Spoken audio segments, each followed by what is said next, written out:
Hello, my friends. Before we dive in, tell us, where are you watching from? Drop it in the comments so we can see how far these stories travel. And don't forget to subscribe with notifications on so YouTube keeps bringing you more chilling stories like these. Story 1. About 3 months ago, I moved into an apartment with 2 other women so I could attend college in Portland, Oregon. There's a list of things that make the building we live in not that great. For example, most apartment rooms face the corridor, where people from the same floor as you will constantly walk left and right to get in or out of the building. So if you keep your windows open, anyone packing outside can see into your room. But considering I spend most of my time at college, and the girls I live with and most of the neighbors are really nice, the things on that list don't really bother me that much. A few nights ago, while getting ready to go to bed, I could hear music playing from somewhere, mostly pop songs from the 2000s. Since we live in a student-friendly city full of frat houses near the parks, I thought nothing of it. There were probably a bunch of parties going on, and the sound was coming from one of them. Or maybe it was just some drunk friends listening to it on the street. I got into bed and let a random video play on my phone so I could fall asleep as I often do. But as I was starting to doze off, I started to hear drilling noises.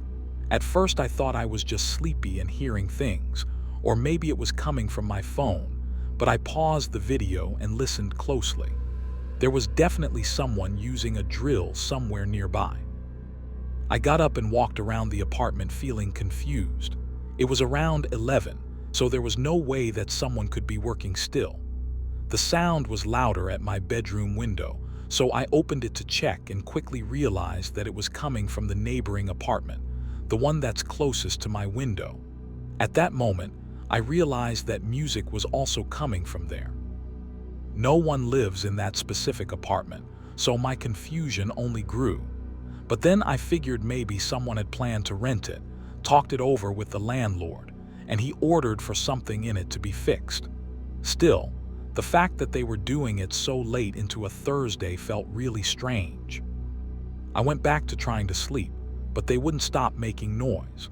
I was texting a friend and eventually started complaining about it, sending him audios and even a video directed at the window that all the noise was coming from. He said I should call the police because there was no way it was legal for someone to be doing this, especially in a building full of apartments. I decided against it since I just wanted to get some rest, and it was already past midnight by then. I forced myself to sleep through the drilling sounds, but a little past 1 in the morning, I woke up again, this time to hammering. Feeling stressed but not enough to take action just yet, I tried to sleep once more, only to wake up again. This time I didn't even check what time it was. I was totally fed up, so I just put on a robe and made my way to confront whoever it was. The window to the apartment was open, so I decided to talk to those people from there. The window was located above the stairs though, so I would have to go down a few steps to get into view, and I'd look even shorter being seen from there. But that was the last thing on my mind. As soon as I got to the window, I felt most of the courage leave me. In that room, there were 4 men who all seemed to be around their 30s or 40s, and they all stopped whatever they were doing to look at me. Now only the song coming from the radio could be heard. Somehow it felt chilling to have all those other noises stop so abruptly, because even though that's everything I wanted just seconds earlier, I definitely didn't want to be the one thing these 4 men were focused on. Another thing that bothered me, but I didn't think about until the next day, was those men's peculiar choice of music. It just felt creepy to realize that middle-aged men were listening to stuff that teenagers or even preteens would be listening to. Anyway, none of them looked shocked to see me. They just had puzzled, "What's that?" looks. Remembering why I was there in the first place, I said, "Excuse me, it's pretty late and most people here have work early in the morning. If it's not too much to ask, can you guys do this some other time?" Now mind you, I'm a pretty short and puny 19-year-old who didn't even think to put on something other than a robe. So when 2 of those 40-something-year-old men came to the window and towered over me, looking up and down at my body almost like predators, I froze up and felt the hairs on the back of my neck stand up. They were both sweaty and had their mouths agape, and one of them had a hammer that looked quite heavy in his hand. They started smiling in a sick, twisted way, and I felt a sudden urge to throw up. Extremely unsettled, I started slowly making my way back to my apartment, not taking my eyes off the men, feeling like they might try to grab me. When I got to the last step of the stairs and close enough to the window, as soon as I was out of their view, I dashed to my front door, got inside and locked it. One of the girls who lives with me was out of town that night, and I presumed the other one was asleep since she hadn't seen my text in our group chat asking them if anyone had moved into that apartment. I got back into my room and didn't hear any tools again. In reality, even the radio seemed to have been turned off. I wasn't really sure how to feel about that because now I wasn't angry, just disgusted and creeped out. I know I should have called the cops by then, but I was just too stressed to deal with that any longer. Checking the time, it was about 2:15 now. I got into bed again, tricking myself into thinking I wasn't scared, just craving some sleep. Eventually, I passed out. I woke up in the middle of the night again. This time it was around 3:30, and I could hear no sounds coming from the apartment. Everything was quiet, and that quickly started to bother me. It was too quiet. I had to have heard or felt something in order to wake up. The silence was making me uneasy, and I had a feeling that someone might have been on the other side of my closed window. I tried not to think about it, but I couldn't get a peaceful sleep after that. The next morning, as I was going out, I went past the same window and noticed that it was closed. It was as if the previous night had never even happened. But I asked the girl who was home with me if she heard anything.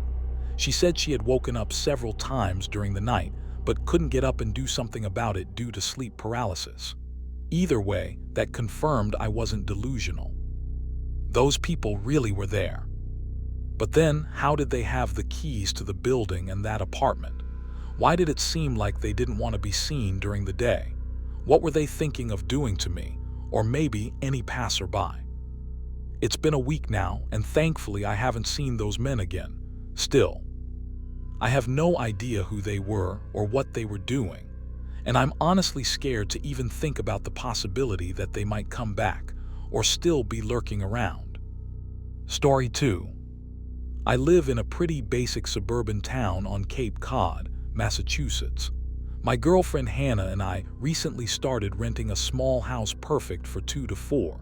We have a decent-sized backyard, and our house is on a very quiet street. One side of our house has a water drainage basin, as the county calls it, which is just a bunch of trees surrounding a sump. On the other side is our neighbor Richard, who lives with his wife. They're a bit older, in their 60s, and quiet. Then, directly across the street is a little patch of woods that's in front of another water drainage basin.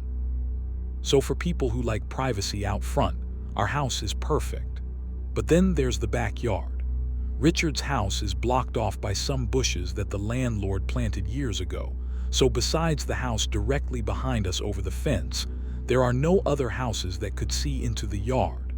However, that one house looking into our backyard was all that it's taken to genuinely make Hannah and I uncomfortable. As I'm writing this, it's currently the fall, so we've been doing fall cleanup the past few weeks in the front and backyard. I started noticing anytime we were out there were these two people standing at the upstairs window of the house behind us. It was a middle-aged man and woman. When I'd look up to that window, they'd keep looking and watching me. It got really uncomfortable to the point we pretended not to notice it, but we could only stomach doing this for so long. The leaves kept falling day by day, and the fall cleaning would need to continue. Hannah wouldn't want to be in the yard anymore because she was getting so creeped out at those two people who would watch us out the window without fail. So one foggy day while raking, I looked up at the window, and once again the two were standing at the big rectangular window. I decided to wave at them, see if they'd wave back. After a few seconds of smiling and waving, they didn't move. No reaction, but I could feel their stares and I could see their eyeballs looking at me. I turned away from the window and tried to continue raking, but after sneaking a peek back at the window a couple minutes later and seeing them still there, I felt too awkward and weird being out there. I went inside. Hannah said we should go over and introduce ourselves. At first, I was hesitant of that, but I was persuaded to walk around the block with her to that house and ring the bell. We expected one of those people at the window to answer the door. But instead, the door cracked open just enough to see half of a person's head. It didn't look like either of those people who were always at the window. It was also super dark in the house to the point that it looked incredibly ominous and uncanny staring at half of that person's face. This guy looked a lot younger, like in his 20s. Hannah and I tried to be friendly and introduce ourselves. The guy seemed very closed off though, and not interested in speaking. He had a very what you need type of attitude about him. When I asked if he lives with anyone else here, like his parents, he said no. I mentioned the man and woman who were always at the window upstairs, and the guy on the other side of the door said he doesn't know who I'm talking about. Hannah and I felt really unsettled, so we just left. But weirdly, as we walked down the walkway back to the sidewalk, I noticed the guy behind the door was still peering half of his face through the cracked open door. I'm sure he watched us walk away until we were out of sight. That interaction was weirder and creepier than we were expecting. When we got back home, I went upstairs to our room. The upstairs of our house is only our master bedroom and the bathroom. It has 2 windows. One of the windows looks over to that house over the fence. I looked out the window to see those 2 people looking out the window again, and even at this distance, I felt like they were staring right at me. I shut the blinds and went down to tell Hannah. We agreed it was time to plant some arborvitaes to block their window from view. The only problem is it's already the fall, and it's too late to plant any kinds of trees. We have to make it through the winter. After a few days of not looking outside the bedroom window or going into the backyard, one night we heard a strange knocking sound from downstairs. I told Hannah to wait in bed while I went downstairs. The knocking got louder, and I quickly discovered it wasn't the sound of knocking on one of the doors, but rather on the glass of one of the backyard windows. The blinds of it were of course shut because we didn't want those creepy people looking into our living room at night. I approached it, and yes, it was 100% a fist knocking on the glass. I considered saying, "Who's there?" but I froze and was too scared. Instead, I flicked on the backyard light, and then the knock stopped. I didn't even want to look out the window or door.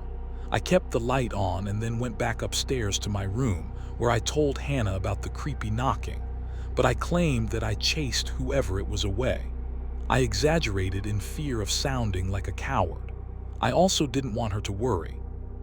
We both imagined it to have been something to do with that house, though nothing has happened since. But I'll have to update throughout the winter. Update, it's been 2 weeks, and we haven't seen those people at the window ever since. But last night, we heard yelling and screaming from that house. I had to open our window, and it became clear there were muffled yells coming from that house. The fact that we heard it through 2 sets of closed windows just goes to show how loud the yelling was. Then, out of nowhere, it just stopped and went quiet. We almost called the police, but ultimately didn't. I'll update again if anything else happens, but we're really getting creeped out here now. Story 3. My 2 kids, Liam and Noah, are twins. They're 6 years old. A year ago, we were living at our old house, but something happened that led to us moving. It's a long, awful story. I lived in my old house for 4 years. My wife Emily and I got married while I was living there, and we had our kids there too. The neighborhood was slowly changing, and not for the better.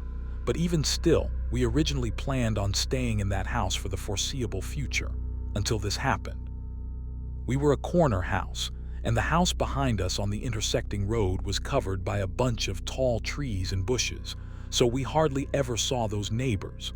Our neighbor on the right, however, his name was Victor. He had just moved there less than a year ago at the time. I had only ever spoken with him a couple of times. Both times I could hardly understand what he said because of his heavy accent. And he just overall didn't seem like the friendliest guy. Two of his windows overlooked our backyard. There wasn't much privacy, but whatever rooms the two windows were that overlooked the backyard, I had never seen the lights on in either of them, so I always assumed it was an unused guest room or something of that nature. One day in the summertime, Liam and Noah were playing in the backyard in their blow-up pool and with their water guns while I was outside doing yard work. There came a certain point where I was walking towards the detached garage, and then I saw Victor next door at his window. For a second, only half a second after noticing him, did he turn and walk away from the window. It was slightly odd for sure, but I left it alone. Later that day, as the sun was going down, the kids went back outside to play again. It was a very hot day, so they went back in their blow-up pool while Emily and I were in the kitchen as she was making dinner.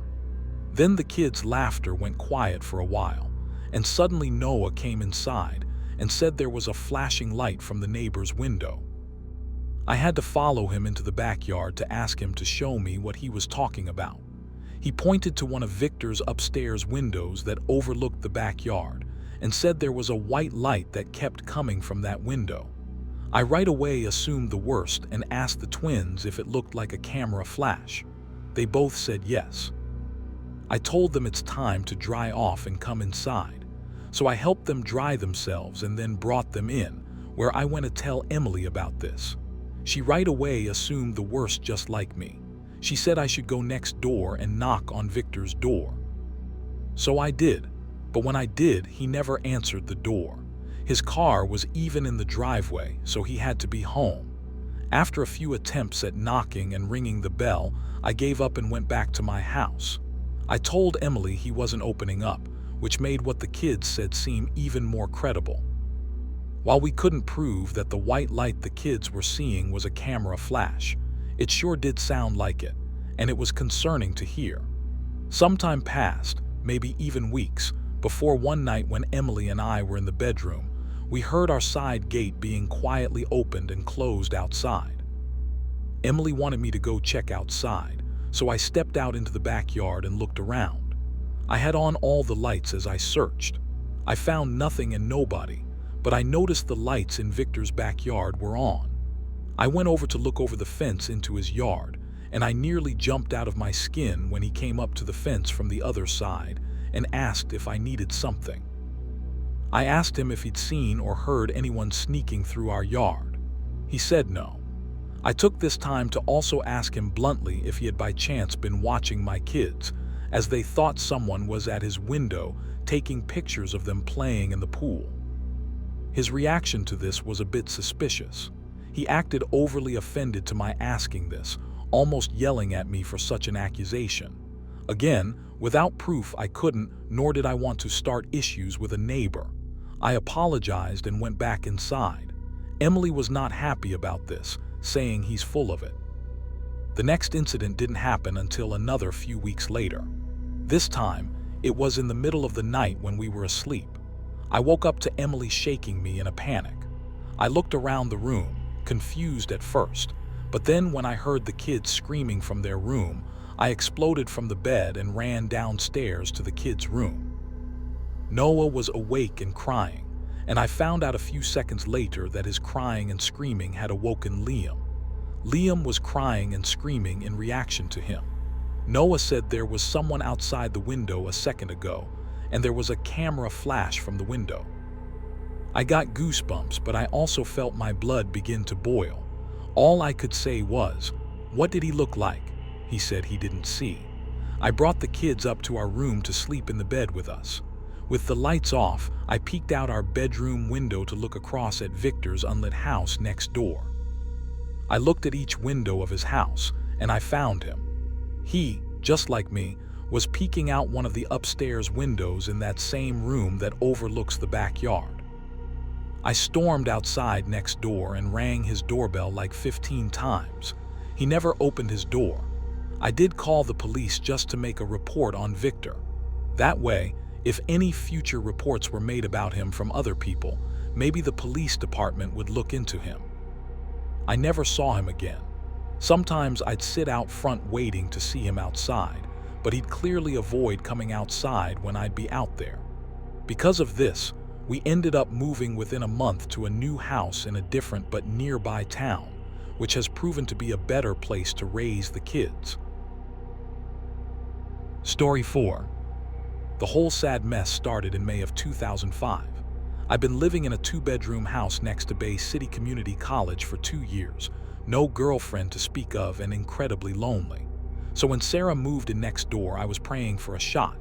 I was so lonely, in fact, her 10-year-old son didn't scare me off. Being a tall, buxom redhead made her my dream girl. I say girl, but she was 30, a woman and almost 8 years older than me. Hellos and how are yous were shared each morning, and I did my utmost to keep her from noticing how creepy and awkward I really was. The way I fumbled over my words, as embarrassing as it was, didn't drive her away. As the months compounded, our talks became more personal, and I became less nervous. Before I knew it, she had asked me to take her out, and I agreed. I was still a poor student, but even so, our dinner went well, and we progressively drew closer. Her son actually turned out to be a cool kid, and he and I would often play video games together. I did my best not to appear as though I was trying to be a father to him, more of a friend, really. The situation did cause me to wonder why his father wasn't in his life. The possibility of him being dead entered my mind, and I thought if I asked, it may bring up unresolved issues. The truth would turn out to be far worse. Things really hit the fan when her ex-husband arrived unannounced at her house. I wasn't there when he showed up, but the fight between the two clued me in. At the time, I was just waking up and heard yelling coming from across the street. I peeked through the blinds in time to witness him hitting her across the head and body.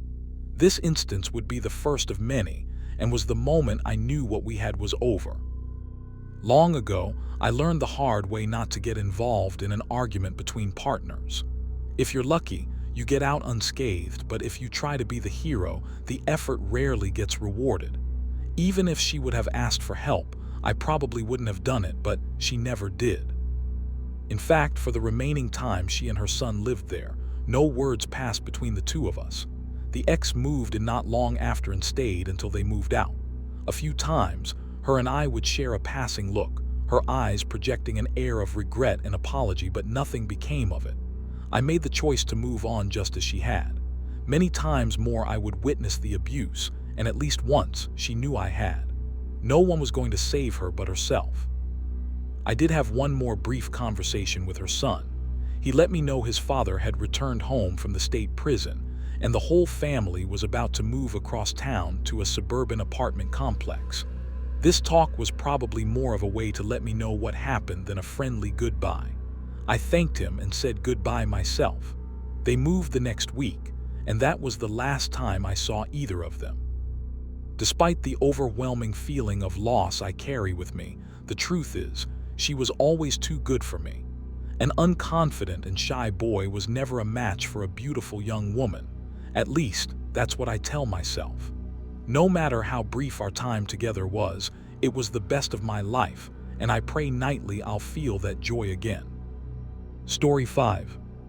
This is a story about something my father witnessed when he was a kid in southern Oregon.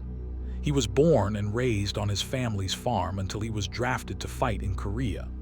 In that neck of the woods, your neighbor's farms might be over 10 miles away, but the neighborly spirit of helpfulness meant all one had to do was ask, and assistance would be given without a second thought. There was one exception to that rule, however.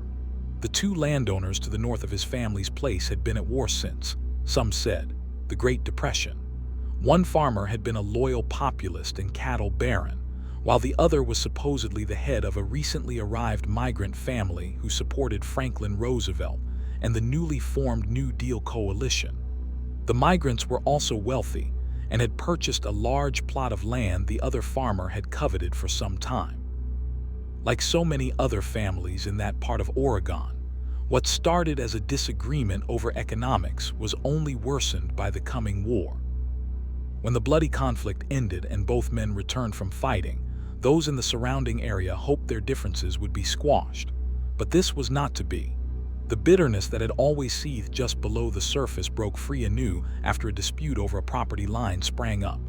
Noah Wallace, the patriarch of the pro-Roosevelt Wallace clan, had purchased a 700-acre piece of land just before the war broke out. This large parcel joined his neighbor to the east, Thomas Preston's property. It wasn't until 1903, when Wallace began putting in fencing to keep his neighbor's sheep from encroaching onto his land, that the already hostile relationship between the two landowners reached a new and dangerous boiling point. Multiple face-to-face confrontations ultimately led to a court battle, which Wallace won. If Wallace believed the court's judgment would be the end of the argument, he was terribly wrong. Many more disagreements, some over insignificant things, arose in the following generations. One of the more notable involved Noah, now an octogenarian grandfather, in which a stray bullet came very close to striking him. Although most in the area assumed Thomas or one of his sons fired the bullet, it could never be proven. Incidents similar to this only served to keep the bad blood between the families hot. My family's part in this drama is small. Financially and politically, our lot was similar to that of the Prestons, a native Western family arriving in Oregon during the populist period from Idaho. However, that's where the similarities ended. From what has been passed down through the generations, Thomas Preston and most of his offspring were ignorant and always looking for a fight. One specific story claims that my great-great-grandfather even stopped attending the Grange meetings because of them. Their attempts to avoid any involvement in this whole mess were successful, at least until a quiet morning in 1978, when they were pulled into it whether they liked it or not. It was a warm September morning. My dad and his family went to the town hall meeting as usual. Everything was normal that day except for the conspicuous absence of the Wallace family. The section they had been sitting in since the building of the hall was glaringly empty. Because of this, mutterings quickly began to spread throughout the congregation. The Prestons sat quietly in their own section, doing their best to ignore the rumblings around them. The mayor waited, but was eventually forced to go on with the service. On the drive home, the family passed the Wallace place, expecting to see the bustle of daily work and those involved in doing it. However, not a soul was seen, and the house sat still, showing no life within. My grandfather dropped the women off at the house, and he and my dad returned to the Wallace place to take a closer look. As they approached the home, the uncomfortable silence was broken by the slamming of the screen door, which had been left open and free to swing in the wind. The noise brought out the livestock, and their incessant bleating showed they had yet to be fed or milked. If this was truly the case, something had to be very wrong. My dad ran into the barn and fed them quickly, then rejoined his dad at the door. They were able to enter with no problems. Unlocked doors were still common practice in those parts, but that would soon change. There were no signs of life in the back part of the house. My grandfather called out but received no answer. If anyone was still alive inside, the creaking of the stairs as they climbed them certainly would have caused them to stir, but no one appeared. The two men separated as they reached the landing, each heading for different closed doors. My father was the first to discover the fate of the Wallace clan. Two small bodies lay still in their blood-soaked beds. Noah Jr. and George had been shot repeatedly as they slept. Upon taking in the sight, my dad, still barely out of childhood himself, rushed from the room, battling the urge to throw up, yet to have witnessed something so horrible. His father was just about to enter the bedroom of the Wallace parents when his son came rushing out. Although no words were exchanged between the two, my grandfather knew what horrors the room behind him likely held. The scene in the parents' room was much like that of the children. Both elder Wallaces lay motionless and bloody in their large Victorian bed. They had both been shot with a shotgun to the head, but Noah Sr., the patriarch, had been shot several more times, so much so it was impossible to definitively identify him. Despite this, there was no doubt the heinously slaughtered man was indeed Noah Wallace, and the man behind the shotgun was his lifelong adversary, Richard Preston. The ill-tempered Richard's absence from that morning's service was almost as noticeable as that of the Wallaces. The manhunt that followed didn't last long. Richard's body was found hanging in the silo, and it was clear he had taken his own life. The motive behind the terrible act was more than likely the latest in their long string of court battles. This time, the Wallaces found it necessary to bring Richard into another expensive and drawn-out case over the grazing rights along the long-disputed property line the two families shared.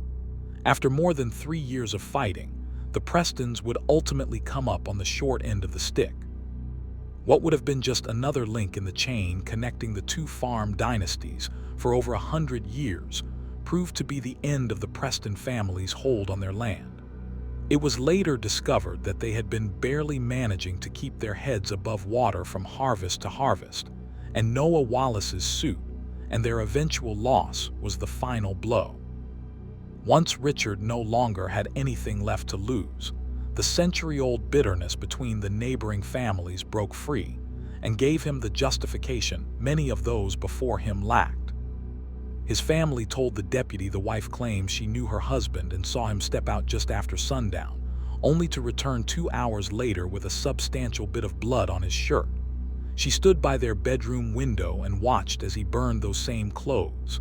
After he finished, he came to bed and went asleep like normal. However, the next morning when she awoke, Richard was not in the bed next to her. She searched the farm, but he was nowhere to be found. The family went to the town hall meeting as normal because she feared their absence would cause people to talk. She swore she had no idea what her husband was going to do when he left that evening or what he had done when he returned. It was clear he had done something dark, but his target wasn't known. The remaining members of the Preston family held an auction for their few valuables and vacated the property soon after. Dad said they were rumored to be living in Portland, and Richard's wife had remarried, but once he went off to war, he never heard anything else about them. The ownership of their former homestead and adjoining land was purchased by a big land company out of Salem, who broke the land up into smaller parcels and sold it off to new buyers. As for the Wallace land, the place would sit empty for many years, the slaughter that took place inside tainting the value of an otherwise beautiful home. That land, too, would invariably be broken up and become a massive logging operation in the area, and all the remaining family farms were consumed by the nearby city. Story 6. I had a female neighbor as a kid. Her family was a little odd. They did very unsafe things, like chucking boomerangs at each other. Normally, the boomerangs never struck one of them, except for this one time when the girl threw one at her younger brother and it stuck in the back of his forearm. It wasn't really deep, mind you, but it was deep enough not to fall out when he moved his arm. Instead of freaking out like any sane 10-year-old would, he laughed and pulled the thing out. Rather than calling it quits for the day, he threw it back at her. For a while, I thought it was because they were half Australian Aboriginal, and that's just what they did. But as I grew up, I realized that they were just crazy people. When I was 16, the girl and I started messing around. I'm not sure how it happened. One day I was hanging out at their house and realized I was attracted to her. Not long after, we happened to be wrestling around with each other, and she pinned me down and began kissing me. It was all uphill from there. Some days we'd only touch one another's bodies, and some days it went all the way. We'd been doing our best to hide what we were doing, but one day her older brother found out and decided to torture me for it. I never could get a straight answer from her on how he found out, but he had, and that was all that mattered. When he first approached me, I lied, but he saw right through me. Next, I began apologizing, but he still said nothing. His silence was terrifying, but not as much as the wooden dart he was holding in his hand. At that moment, I was standing roughly 10 feet away from him. I eventually ran out of things to say, and we just stared at each other. The long seconds started to get to me, and I yelled at him to say something. Instead, he smiled, raised his hand, and threw the dart at me. I instinctively cowered and covered my head, but it sailed above me and hit the wall. There was no way I was going to stick around and become a pincushion, so I fled across the living room. He kept up his silent treatment. It was clearly working. I stopped to look and see where he was. I saw him bend over and pick up the dart. When he saw I'd stopped, he threw it again. I saw what he was about to do and ran out the front door of the house. I didn't stop this time until I was inside my own house. As I ran into our living room, my mom stopped me and asked why I was running. It wasn't the first time I'd come running into the house, but I must have looked horrified. I very nearly blurted out the truth, but remembered what had initiated the chase in the first place. Telling my mom anything about what I'd been doing, or even admitting I had those type of thoughts, scared me much more than having sharp things thrown at me. So I told her I was very thirsty and was running into the kitchen to get a soda. I'm not sure she believed me, but she let it go, and I slipped off to the kitchen. Later in the day, my playmate called me to come over, but I swore I'd never go over there again as long as her brother was around. She didn't know what had happened, so I explained it to her. I hoped she'd get mad about how I was treated. Instead, she changed the subject and said she'd come over to my house. It was a little harder to mess around at my place. My folks were always around, at least one of them. I was kind of mad she didn't stick up for me and obviously still shaken from nearly dying, but she was able to take my mind off of all of that rather easily. We took the opportunity to make up when my mom stepped out for a few things, and we continued messing around any chance we had. I did stick by my pledge, however. I didn't step one foot in her house for the remainder of my time living with my folks. University came around in a few years, and other than small visits at holidays, her and I never saw each other after I left. I did run into her older brother during one New Year's party. Even though we were both adults now and many years had passed since our talk, the memory of it was still strong, and I expected him to chuck a dart at me any second. Story 7. My next-door neighbor was the best he could dream of. She worked nights and when she was off, rarely made a peep. Her little dog was a concern early on, but I would soon discover it was as quiet as its owner. I'd been at the complex for a year when she told me she found a boyfriend and things were going well. After that, I saw her even less than before and was more than happy to sign another 12-month lease. Things proved to be too good to be true, however. Barely a month into my second year, things began to change drastically next door. Loud arguments were often heard through the thin wall, and the dog reacted to these as badly as I did. The poor little guy barked his head off while she and the new love of her life screamed at each other repeatedly. I attempted to ignore the racket for a couple of weeks, but finally lost my mind and began banging on the wall. I was shocked that it worked, but only the first time. All the others after were ignored. This garbage went on for over 3 months, and after several visits from the building security, she showed up at my door to apologize. She claimed things were going well, just as she had told me prior, but after he moved in, his behavior changed. After that, it seemed all they would do is fight. He'd hit her during one, and she foolishly forgave him. He'd sworn it would never happen again, but it did, and she kicked him out. Her hope was that he'd move on to someone else. However, he soon appeared at her door out of the blue, begging her to take him back. The building security was called, and she filed a restraining order. It was almost a month ago, and she hoped he was gone for good. From what I could see and hear, things had gone back to the way they had been originally. I went back to living a peaceful life, and I assumed so had she. Considering we had opposite schedules, it wasn't strange for us to go weeks without seeing or hearing one another, and I was happy for it to stay that way. Then something terrifying would happen. One day, as I returned from work, I pulled into the complex and turned to enter my section of the lot and was blocked by several police cruisers and fire trucks. It was a surprising thing to see, but none of my business, I supposed. I found another spot to park and headed for my apartment. As I neared my place, I noticed my neighbor's door was wide open, and cops were going in and out. After what she told me, I assumed her ex had showed up uninvited. Upon approaching our building, another officer stopped me and informed me the area was closed.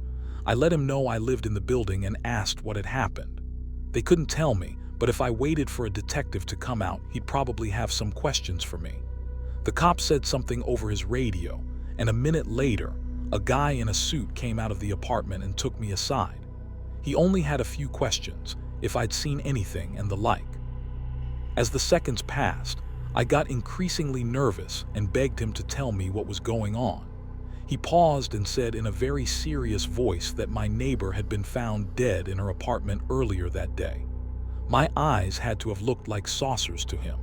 I was completely shocked and wondered how I hadn't noticed something so major. Before he could ask the question, I blurted out her ex's name. They were familiar with him, and I could tell from his demeanor he was their main suspect. He handed me his card and let me go. I turned to walk away but stopped a few steps later. "What's going to happen to her dog?" I asked. The detective hesitated and a sad look popped up on his face. "The assailant appears to have killed him too. Sorry." I'm not sure why this angered me so much. It struck me as needless, I guess. The cops probably thought I was crazy, mumbling cuss words under my breath as I walked away. The following morning, I was browsing through the local paper online and came across a story about the murder. It explained that my neighbor was a week late on the rent and received a notice. When no reply came after 2 days, the superintendent visited the apartment personally. There was no answer even after she knocked, so she let herself in and found the body. The detective was quoted as saying that they had yet to find her ex, and they believed that he had fled back to his original home in Eastern Europe. Not much information has come out since then. The ex-boyfriend is still unlocated and no other suspects exist at this time. I've moved on to a different townhouse complex now, but for the remainder of my time in that one, things went back to business as usual. 2 months before my lease was up, new tenants moved in. This was a young couple with a 5-year-old boy. The noise coming from them was endless, and I was overjoyed when the time came for me to move. The place I'm now in is majority older couples, and the noise level is almost non-existent. As nice as things are at present, I don't believe I'll ever have a neighbor as good as her. Anytime I hear a bang on my ceiling or loud talking through the walls, I think back on her and how great of a woman and neighbor she was. Story 8. I'm not sure how common it was in your neck of the woods, but most people I've discussed the subject with had at least one kid whose dad would beat his mom in his neighborhood. My friend Chris was that kid where I grew up. I can count at least a dozen times from memory that I saw his mom with a black eye or a busted lip, sometimes both. It was rare that Chris or his brother got knocked around, but if it did happen, the abuse was more in the form of a hard spanking or whipping with a belt. I grew up in a rural area in the Midwest in the 1990s. Some folks were just starting to take abuse seriously, but whether it was striking your child or your wife, most didn't want to get involved.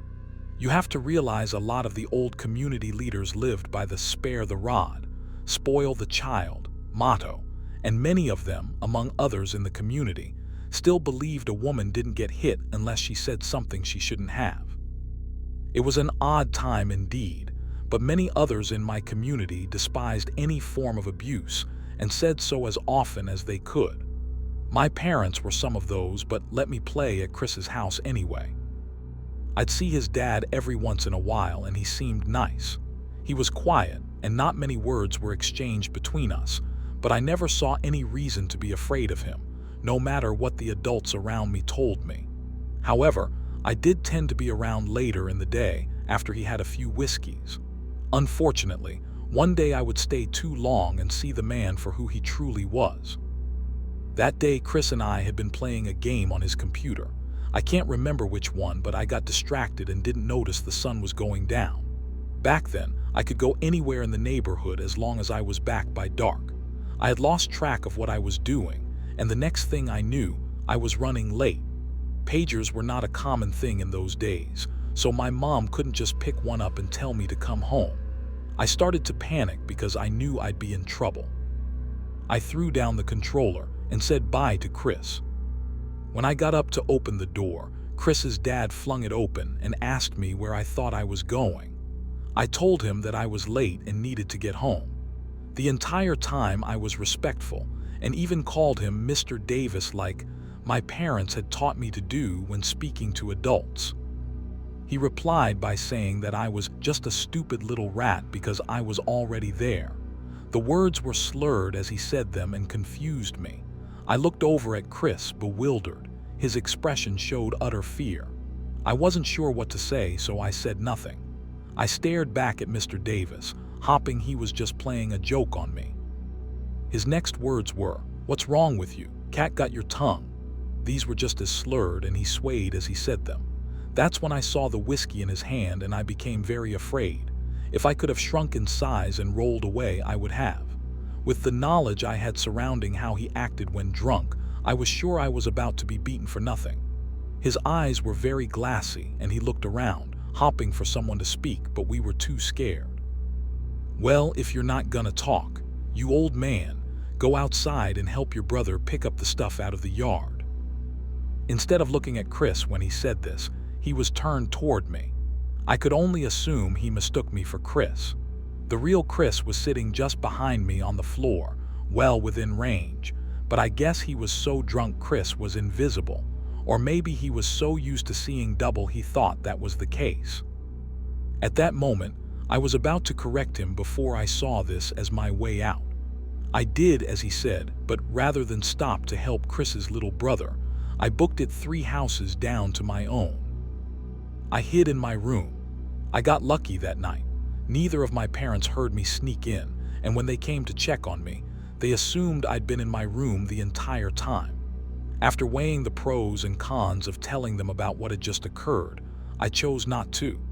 It wouldn't have achieved anything other than putting more unneeded stress on Chris and his family, so I let it go and counted myself fortunate. I'm not sure what happened when I left. Chris never mentioned it. The situation did teach me a lesson, however. I stayed away from his house, at least until his folks got divorced and his dad moved out.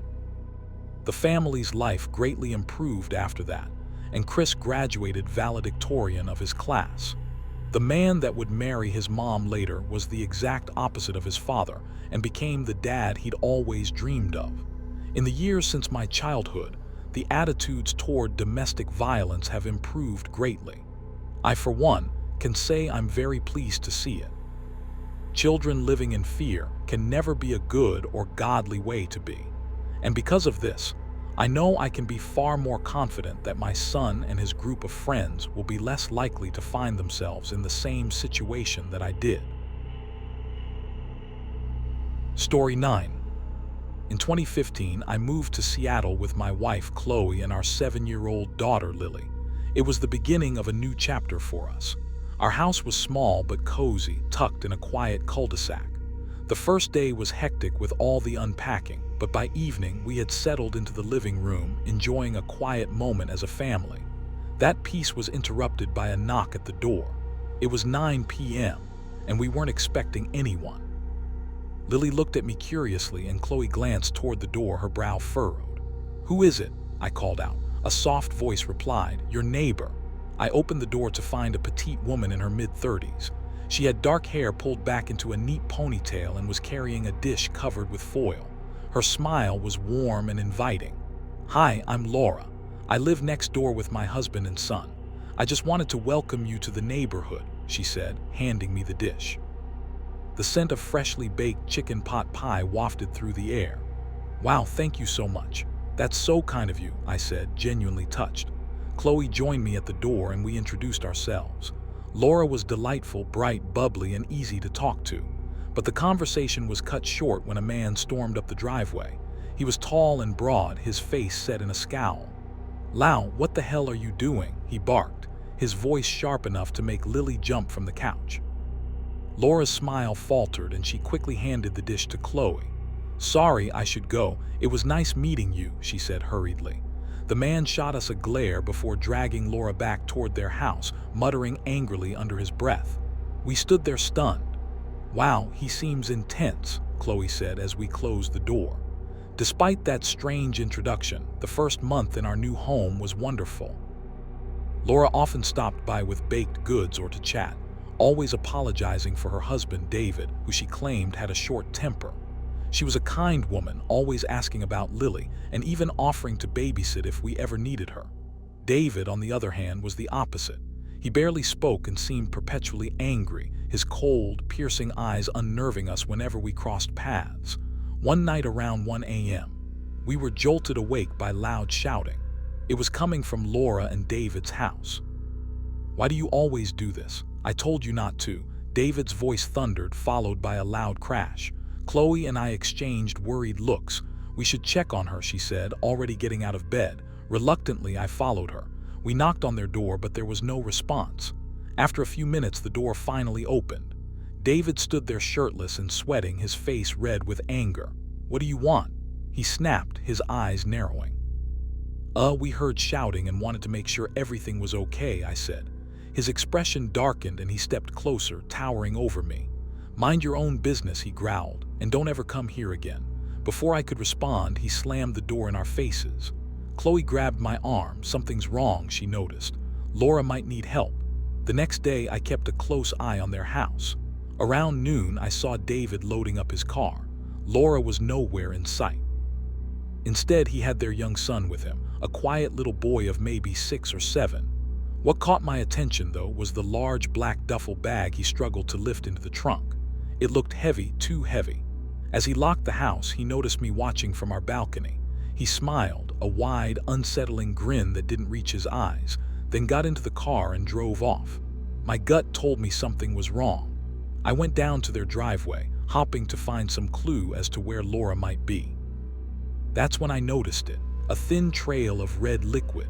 It led from the garage to the driveway, stopping where the car had been parked. My stomach churned. I called the police immediately. When they arrived, they broke down the front door while I stood behind them, heart pounding. The house was a mess. Furniture was overturned and shards of broken glass littered the floor. It looked like there had been a struggle. Upstairs, one of the officers called. I followed them up to the master bedroom. Under the bed, they found a wrench.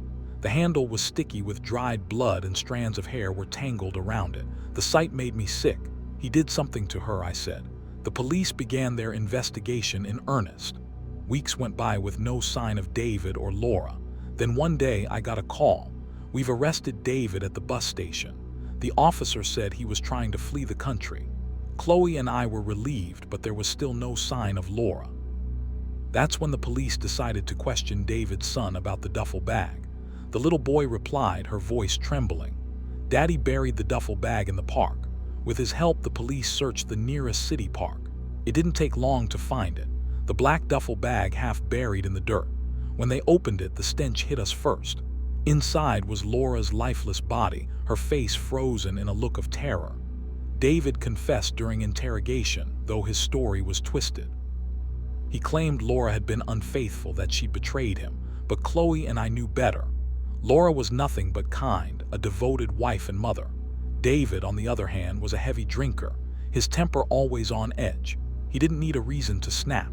The story didn't end there, though. David's arrest made the news, and the details of his crime sent shock waves through the community. Unable to stomach living next door to the scene of such horror, Chloe and I decided to sell the house. Before we left, we made one final decision. We took Laura's son in. He was innocent in all of this, a victim of his father's monstrous actions. We couldn't bear to see him go to foster care. Before we dive into the next story, if you're visiting our channel for the first time, don't forget to hit the subscribe button and turn on the bell icon to stay updated with our upcoming scary stories. Your support means the world to us, so please share these stories with your friends and family. Thanks. Story 10. I am now in my late 30s. This story goes back to when I was 13 years old. Even though it was one of the most terrifying nights of my life, the very thought of it caused my hands to feel icy. In the month of November, it was a calm evening around 7. I was left alone in the house because my mother and sister had gone out to do their grocery shopping when I returned. At 8 in the evening, my father was supposed to return home from work in Boston. Our next-door neighbor, Mr. Peterson, was employed by the same company as he was. In order to save money on gas, they frequently carpooled and took turns driving. In the living room, I was observing a terrifying film that I had been watching. Even though it wasn't the best option for someone who was at home by themselves, I enjoyed the excitement. The dark and suspenseful scenes made the house feel eerie, and I had the volume turned up to a high level before hearing them. I was startled when I heard someone knocking on the front door. I was momentarily at a loss for words, my heart pounding. I turned the volume down on the movie while it was still playing, and then I asked, "Who is it?" "It's Mr. Peterson, your neighbor," was the response that had been given. He had a voice that was calm, friendly, and recognizable, just like Mr. Peterson's has always been. Following that, he stated, "There has been an accident. Your mother called me to come pick you up because your father is currently being treated at the hospital. Currently, she is so upset that she is unable to drive. Allow me to take you to the hospital. I'll open the door for you." I got to my feet and my hands were trembling slightly. The sound of his voice was convincing, and he was even familiar with the name of my father and the specifics of his work. My mind briefly wandered to the possibility of opening the door. Whenever I thought about my father being hurt, my stomach turned into a knot. Then again, something seemed off. I decided to play it safe. "Wait a moment," I said, attempting to maintain a calm demeanor. I reached for my phone and dialed my father's number. There is no response. Again, I attempted it, but to no avail. When I looked at the door, I felt a tightening in my chest. The man who was outside began to knock more forcefully. "Get moving, your dad needs you." Suddenly, he yelled out, "Open the door quick." The urgency in his voice, even though it was familiar, seemed to be off. My instincts began to take over. Instantaneously, I made my way to my bedroom, secured the door, and dialed the number of Mr. Peterson.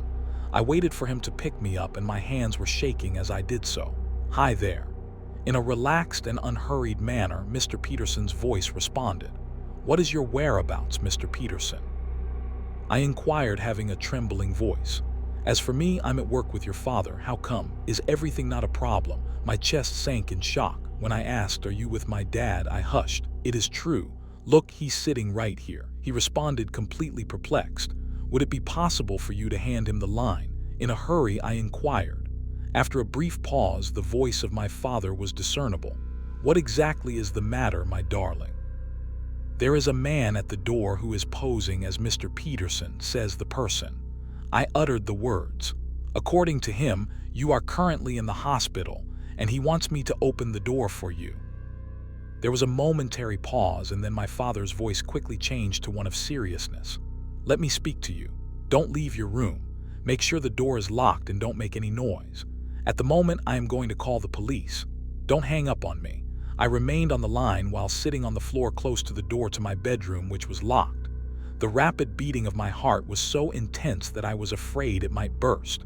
There was complete silence for a stretch of a few minutes. After that, I became aware of footsteps ascending the stairs, footsteps that are deliberate and slow. Because of my fear, my stomach became tight. There was a knock on the door of my bedroom. "Open up." "It's me," the man said, his voice becoming noticeably softer. However, I was able to discern that it was not my father or Mr. Peterson. I did not give a response. The knocking stopped and the house returned to its previous state of silence. I clenched my fist around the phone and mumbled into it. "He is standing outside my door." With a steady tone, my father spoke. "You must not make any noise. It's getting close to the police station." Every creak of the house caused me to jump, and I remained motionless. New footsteps could be heard downstairs after what seemed like an eternity had passed. They took a swift and resolute approach this time. "Sweetheart, it could be us." It was my mother who yelled out, "Open the door." My fear continued to hold me captive, and I hesitated for a moment. What she said was, "It's okay. There is also a law enforcement officer present." After unlocking the door, I opened it in a measured manner with a worried expression on her face. My mother stood there. In the rear of her was a law enforcement officer in uniform. The police officer stated he had left. Despite our extensive search of the area, we were unable to locate him. Throughout the night, we will continue to patrol the neighborhood. While I experienced a wave of relief, I also felt a lingering fear. Who was that individual? How was it that he was able to know so much about us? And if I had opened the door, what would have been the consequences? The statement that I gave to the police was taken, and my parents complimented me on my cautiousness. Because of this, my father has stated that from this point forward, he will always keep his phone close by. Even though the man was never apprehended, I was able to acquire a valuable educational experience that evening. Always be cautious and trust your instincts. Story 11. My name is Daniel, and I grew up in a quiet suburb in Florida, far from the noise and chaos of the big city.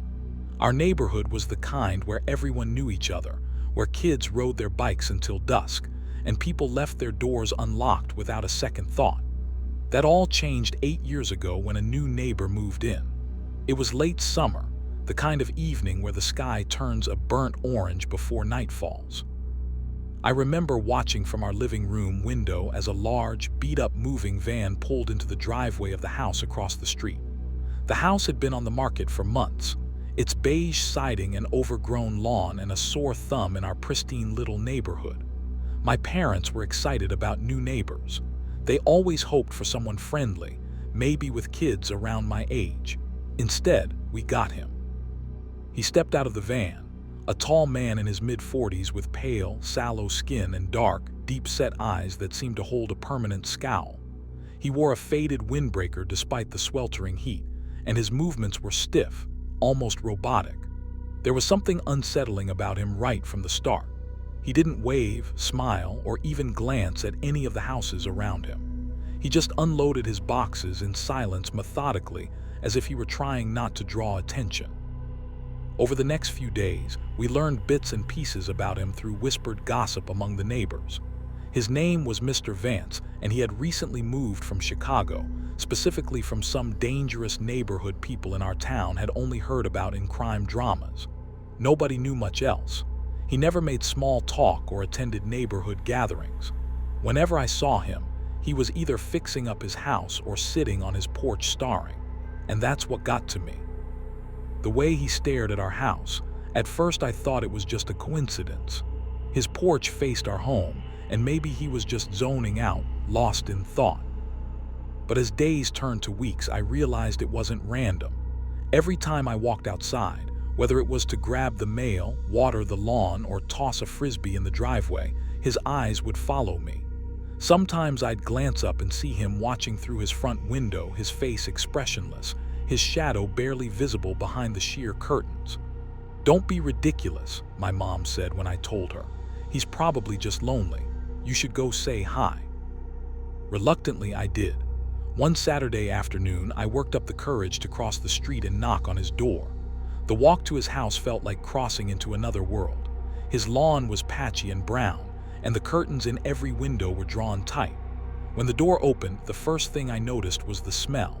Musty, like old wood and something faintly metallic. Mr. Vance smiled at me, but it wasn't the warm, friendly kind of smile you'd expect from a neighbor. It was tight-lipped, forced like he wasn't used to smiling at all. "Can I help you?" he asked, his voice flat and low. "I just wanted to say hi," I mumbled. "I live across the street." "My name's Daniel," he nodded slowly, his dark eyes boring into mine. "Good to meet you, Daniel. I'm Mr. Vance." There was an awkward pause. I tried to make small talk, asking him how he liked the neighborhood so far, but his answers were short and vague. "It's fine, quiet, different from the city." After a few minutes, I gave up and told him I had to get back home. As I turned to leave, he said something that made me uneasy. "Nice house you've got there," he said. "Real nice." From that day on, things only got weirder. I started noticing him more often, not just on his porch, but in odd places, standing by his mailbox late at night, walking slowly along the sidewalk in front of our house, always with that blank expression.